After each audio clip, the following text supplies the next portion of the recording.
Si tu t'es mis au sport récemment et que tu galères déjà à rester discipliné, les fêtes peuvent être la pire excuse pour tout arrêter. Et le problème, ce n'est pas la pause en elle-même. Le problème, c'est que souvent, on ne reprend jamais. Si tu débutes le sport, si tu essaies encore de créer ta routine et que ta discipline n'est pas encore solide, alors n'utilise surtout pas les fêtes comme une excuse pour faire une pause. La plus grosse erreur quand on arrête le sport, ce n'est pas l'arrêt, c'est la perte de l'envie de reprendre. Quand tu viens juste de t'y mettre, le sport n'est pas encore une habitude ancrée. Et une habitude qui est encore fragile, si tu l'arrêtes complètement, elle risque de disparaître pour de bon. Alors même si c'est pour faire des séances plus courtes, moins intenses, même si c'est juste 20 minutes 2 fois par semaine, continue.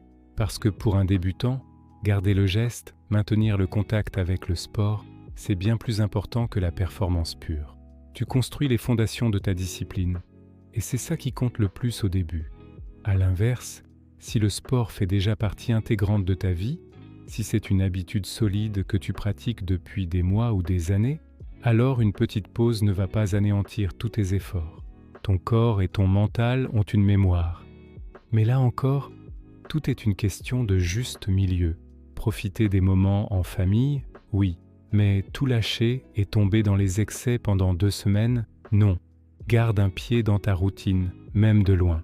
Une des erreurs les plus courantes, c'est de vouloir se punir après les fêtes. On a tous connu ça. On mange un peu trop. Et le lendemain, on se lance dans une session de cardio extrême pour éliminer. On fait un excès et on saute le repas suivant. On se dit « je vais me rattraper » en s'imposant des séances beaucoup trop dures. C'est une très grosse erreur. Ton corps a déjà été stressé par une digestion plus lourde, peut-être un manque de sommeil, un peu d'alcool.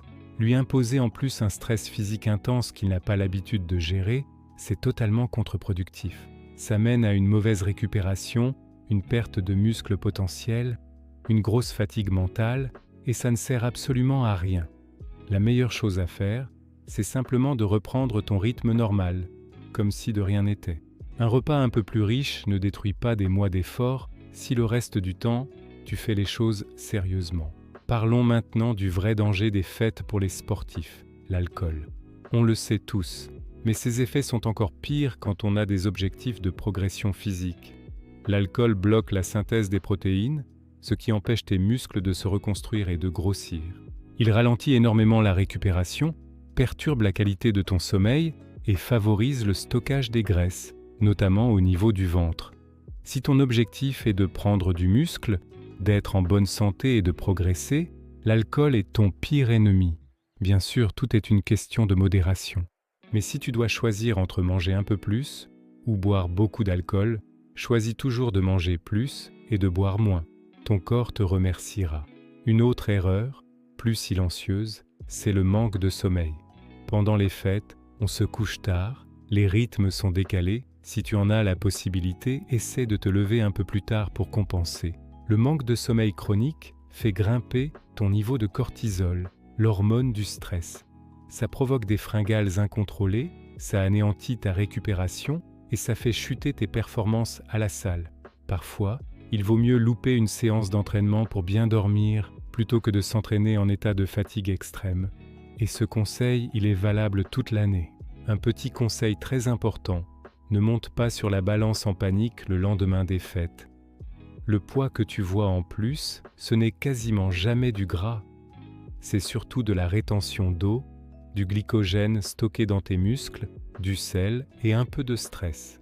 En 3 à 5 jours, en reprenant simplement une alimentation et une hydratation normale, ce poids redescend tout seul. Donc, pitié, pas de cardio punitif, et on ne saute pas de repas pour compenser. Et puis, il faut voir le bon côté des choses. Les fêtes ne sont pas que négatives pour tes performances, au contraire.